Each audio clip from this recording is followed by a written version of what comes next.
David, whenever any company in any industry makes a major strategic move, the focus immediately shifts to its competitors.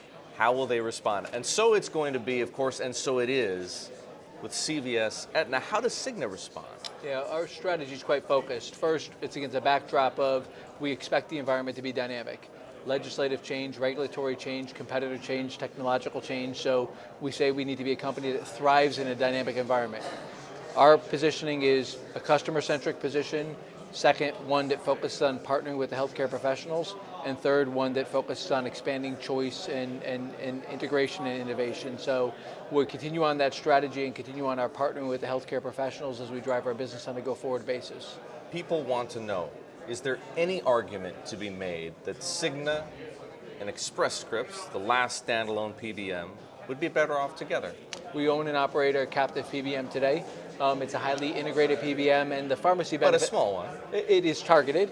It's growing meaningfully, and it serves our captive relationships on a highly integrated basis. It contributes to the fact that we've delivered the industry's best medical cost trend year in, year out for the last 5 years.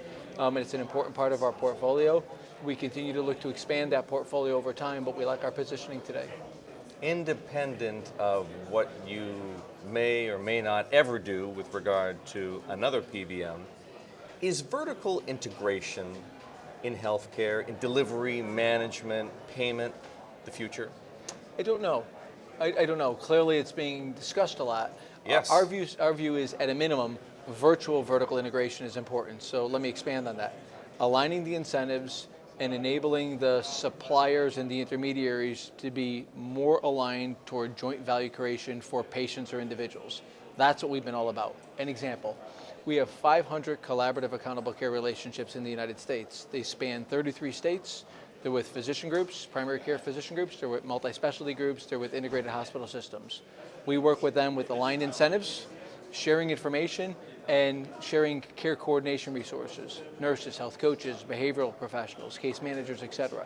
We like that model a lot, putting the customer front and center, driving innovation, and doing it virtually by trying to get the best of both organizations through alignment. At a minimum, we think that's a winning proposition. You've been willing to contemplate and actually pursue a transformative merger in the past, with Anthem, of course, yes, until the government blocked it. Yes. What would it take for you to go down the quote-unquote transformative road? Again, not with Anthem, obviously, but conceptually. Sure. Conceptually, it comes back to a very basic framework.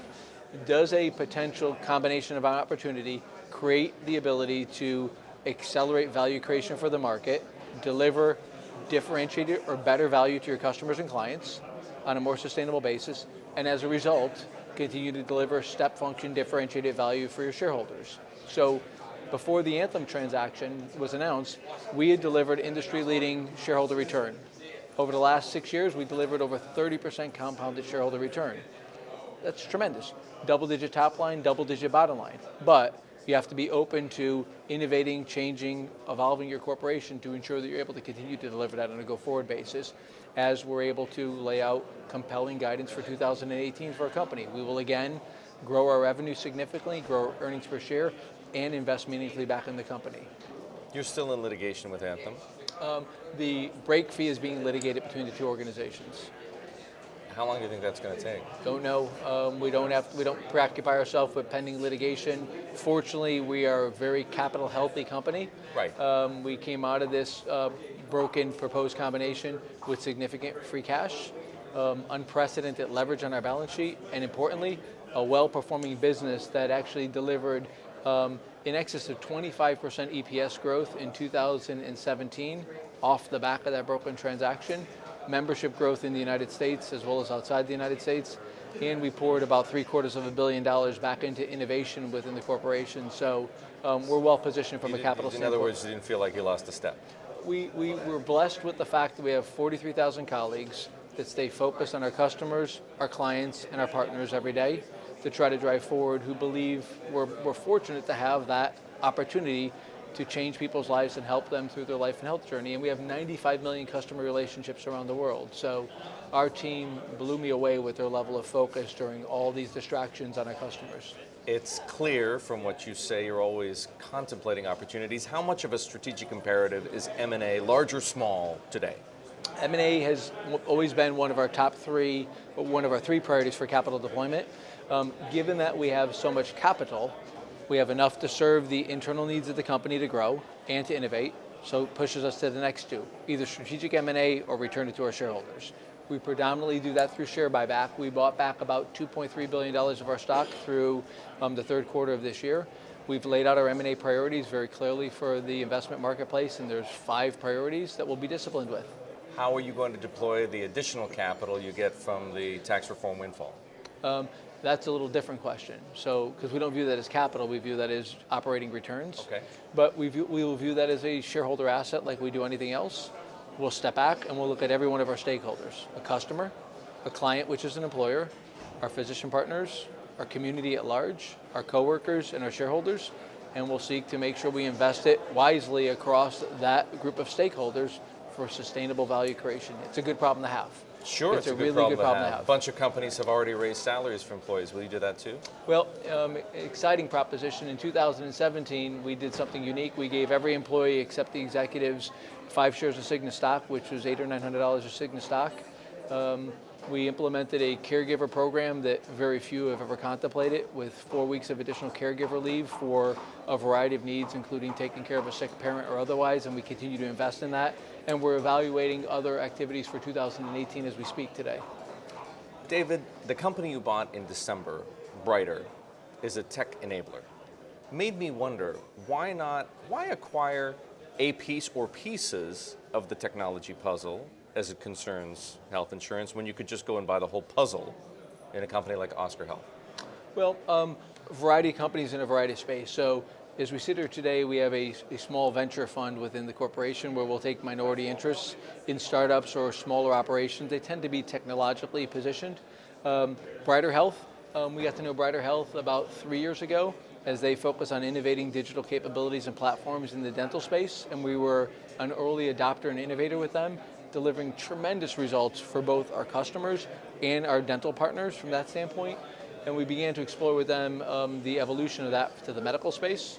I have great deference and respect for their founder, and we found a way to bring both companies together, and we view that as a capability. That's a capability expansion to further accelerate innovation in the medical space, as well as the dental space they'll continue to serve, and evolve the way we engage individuals. So stay tuned for more, because furthering our retail-based capabilities is one of our top 5 inorganic or M&A priorities. Stay tuned for more means what? We will continue to be active in the data, insights, and information enablement space to enable our business, whether it's the clinical part, consumer engagement, or digitization. You're talking about execution or further acquisitions? Further acquisitions. It's one of our 5 M&A priorities. And as you called out, Brighter is a great example that just took place last month. The past 12 months have been a year of disruption for the Affordable Care Act markets. The vast majority of your business isn't at all dependable on the Affordable Care Act, but I do wonder to what degree it's going to be affected by the elimination of the individual mandate. Yeah, so first, when you think about the Affordable Care Act, it did a lot of things. We talked mostly about the exchange. It drove some changes to the employer-sponsored marketplace, some benefit mandates, some lifetime axes, some preventative care. Largely that didn't affect us. Our benefit programs for our employer-sponsored marketplace were quite comprehensive because we didn't participate under 50. Secondly, expanded Medicaid. That's largely not our business. Thirdly, it created the exchanges. We've had a very targeted, disciplined approach in that marketplace to learn. We had a more conservative view than the market at large in terms of the size and the profitability of that. And interestingly, in 2017, we finally saw it turn to a small profit, which is good after all the losses in 14, 15, and 16. On a go-forward basis, it's a to be determined relative to the individual mandate. Each carrier in the space made their own assumptions relative to that. I think the most important thing that we have learned is the number one tool that has worked for us in the individual exchange market is when you have an aligned value-based physician group, that virtual integration we talked about before, and the individual exchange business, it performs exponentially better than the traditional networks.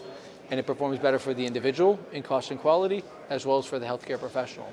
So for 2018, that's largely all we have in 6 states, aligned physician relationships in that marketplace, and that will withstand the elimination of the mandate.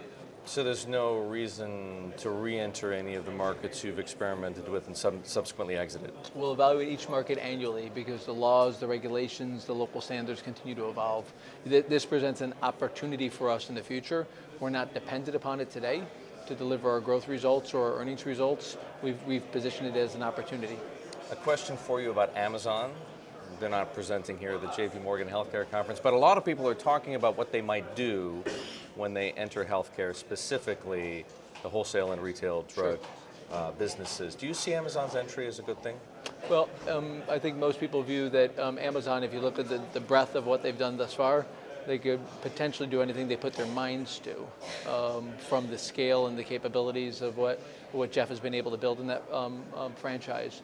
Secondly, if you look at a continuum from durable medical equipment to, we'll call it more traditional compliance-based medications to more complex medication to specialty pharma, it looks as though they may explore the front end of that and enter it. And it seems like that's a place that they could play and potentially bring additional choice and possible additional partnerships over time. And anything they can do to reduce cost is good for the system? Good for the system. And from our point of view, you talked about that vertically integrated approach.